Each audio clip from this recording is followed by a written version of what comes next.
Traditionally, most people attend an Ash Wednesday Mass, but the church group behind me is doing something a little different. Most active shooter incidents end between 3 and 5 minutes, so responding quickly is critical. Always remember to read the warning labels on firework products before using them. Behind me is the ditch where human remains were found on the morning of October 18th after law enforcement officers responded to a call at this location about a roadside ditch fire. Nicole started Plenty of Pities to educate the public about spaying and neutering their dogs and overbreeding. Stafford has been sentenced to 15 years for attempted manslaughter and 40 years for manslaughter. The two sentences will be concurrent, meaning they will be served together. Several fire departments from surrounding areas assisted the Bunkie Fire Department last night as they worked tirelessly through the evening to extinguish the flames. Last night we received a call, 10:47, of a structure fire. Arrived on scene. All these that you see behind us is fully engulfed in flames, and we fought it with the help of 8 other departments around central Louisiana, and fought it till 10 o'clock this morning. The fire at Bunkie Wood Products, also known as Louisiana Hoop Company, is contained at this time. No injuries have been reported, and arson has been ruled out as a cause of the fire. No one got injured. Thank God. Building can be replaced, but a life or just an injury cannot. Bert Cochran, a partner with the Louisiana Hoop Company, spoke about what's next for the company. It's estimated that the fire has caused about $500,000 to $600,000 in damage. With our customers, we've told them what we're going to do. We're already have got started the process of cleaning up. As soon as we get power in, we will, which hopefully will be just as soon as we get a clear path, we'll be in a couple days, and we'll start back into production on the side on a limited basis and take care of our customers as best we possibly can. Louisiana Hoop Company manufactures industrial wood pallets, crates, boxes, and other packaging products. The company has around 30 employees and was built in Bunkie in the 1930s. The wood storage building sustained the majority of the damage, and the cause of the fire is still under investigation. In Bunkie, Joanna Phillips, ABC 31 News. Doctors told Drake's family that only 5% of those affected with DIPG survive a year, and only 1% survive 2 years. In January, and we found out January 25th that Drake's tumor had started growing in a new area. So we re-radiated for 12 sessions, but unfortunately that's all medical can do for us at this time. So we're just home, and we're going to make the best of every day and just enjoy everything God gives us.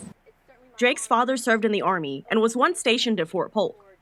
After learning about Drake's story, Fort Polk decided to give him and his family something special. Today, 8-year-old Drake Quibido followed in his father's footsteps as he took the Army oath of enlistment and was inducted into the Army as an honorary soldier.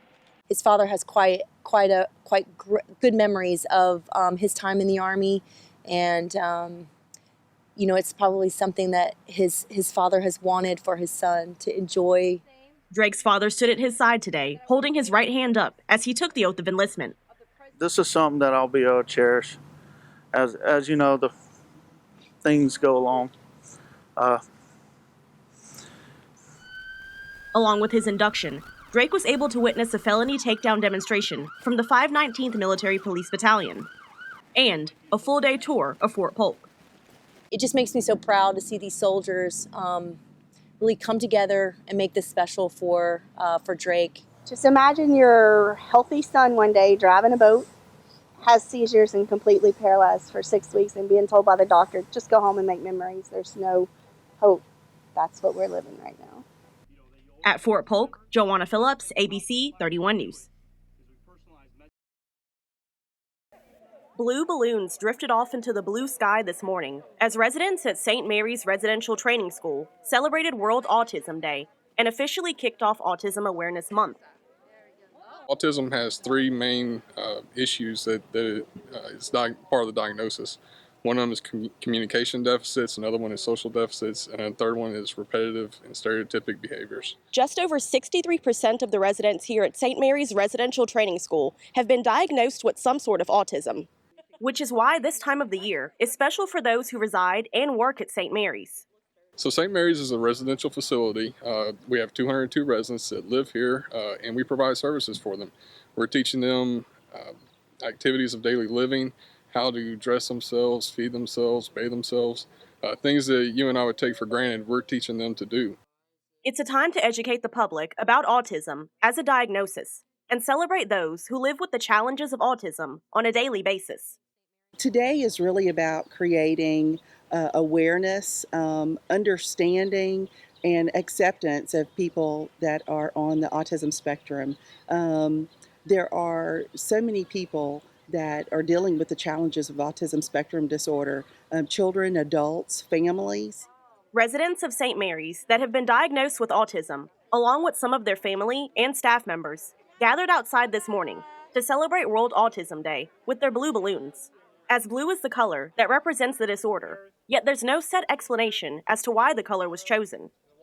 I think the balloon release is in recognition of all of the children and all of the families who are suffering with autism in America right now. Here at St. Mary's, it means a lot to our kids. They look at this as an opportunity to recognize what they're going through and the challenges that they and their families are facing, and also what St. Mary's and what the nation as a whole is doing to address autism.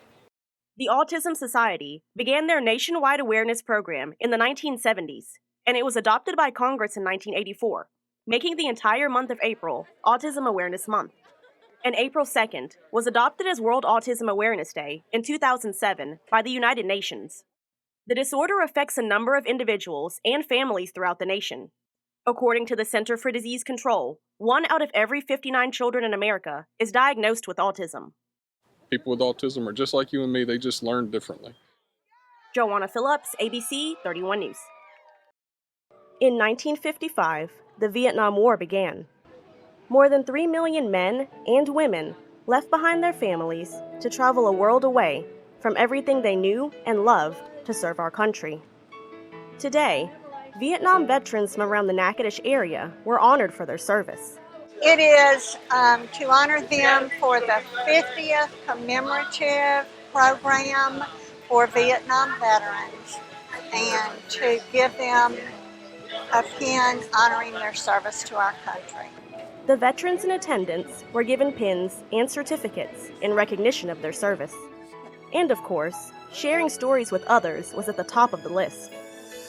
It was an eye-opening experience. It was a learning experience and something I'll never forget. I just really appreciate all the work that the Vet Center does for us and all this counseling, because it took a long time for me to finally come to grips with what I was holding back.